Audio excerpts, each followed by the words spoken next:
ಶಕ್ತಿಗಳು ಇಷ್ಟೇ. ಈಗೆಲ್ಲ 4-5 ತಾರೀಕು 25 ಜನ MPs, ಅದರಲ್ಲಿ 17 ಜನ MPs ಮಹಾರಾಷ್ಟ್ರದವರು. 10 ಜನ ಗುಂಪಲ್ಲಿ ಬಂದರು ಸರ್.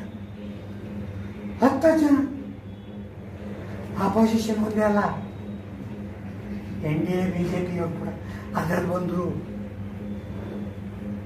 ಉತ್ತರ ಪ್ರದೇಶ್ ಬಂದರು, ಗುಜರಾತ್ ಬಂದರು, ನಮ್ಮ ಕರ್ನಾಟಕದವ್ರಿಗೆ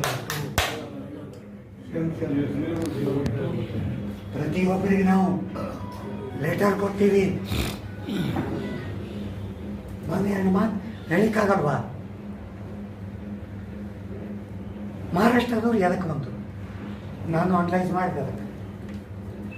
ಮಹಾರಾಷ್ಟ್ರದವರು ಬಂದ ಕಾರಣ ಅವರಿಗೆ ನಮ್ಮ ಓಟಿನ ಚಿಂತೆ ಇದೆ. 34 ಲಕ್ಷ ಜನ ಪೆನ್ಷನರ್ಸ್ ಮಹಾರಾಷ್ಟ್ರದಲ್ಲಿದ್ದಾರೆ. ಹೋದ ಸರಿ BJP ಬಂದ ಕಾರಣ ನಮ್ಮ LAC ಅದೇ ಮಹಾರಾಷ್ಟ್ರ ಚೀಫ್ ಮಿನಿಸ್ಟರ್ ಕೈ ಮೇಲೆ ಕೈ ಹಾಕಿಸ್ಕೊಂಡು ನಮಗೆ ಹೇಳಿ ಸಪೋರ್ಟ್ ಮಾಡೋಣ, ಈಗ ಓಡಿ ಹೋಗ್ಲಿಕ್ಕೆ ನಾ ಇದ್ದಂಗೆ ಹೇಳ್ತೀವಿ, ಬೇರೆ ಏನಿಲ್ಲ. ಅದಕ್ಕೆ ನಾವೇನು ಡಿಸೈಡ್ ಮಾಡಿವಿ ಅಂದರೆ, ಈಗ ನೆಕ್ಸ್ಟ್ ಬಿಹಾರ್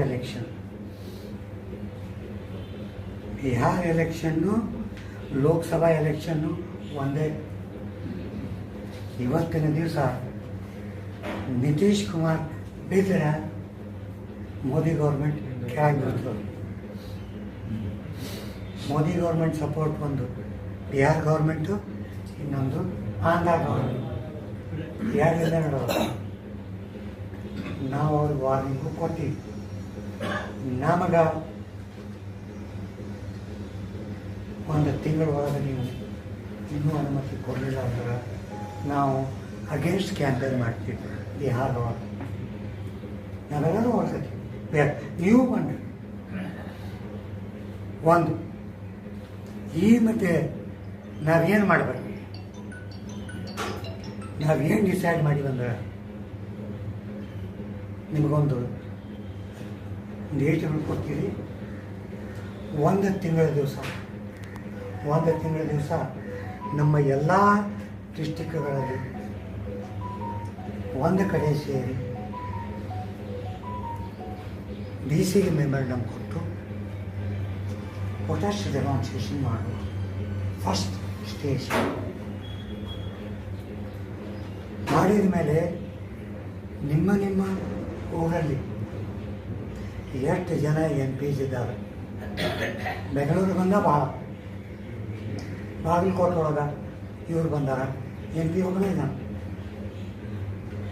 MPಗಳ ಮುಂದೆ ಕೈ ಕಟ್ಕೊಂಡು ಇದ್ದಂಗೆಲ್ಲ ನನ್ನ ವಿಡಿಯೋ ಕಳಿಸಿ ನೋಡಿ, ಕೈ ಮುಗಿ ಮಾಡಿ ಅವನ್ನ ನಾವು ಆರಿಸಿ ಕಳಿಸಿ.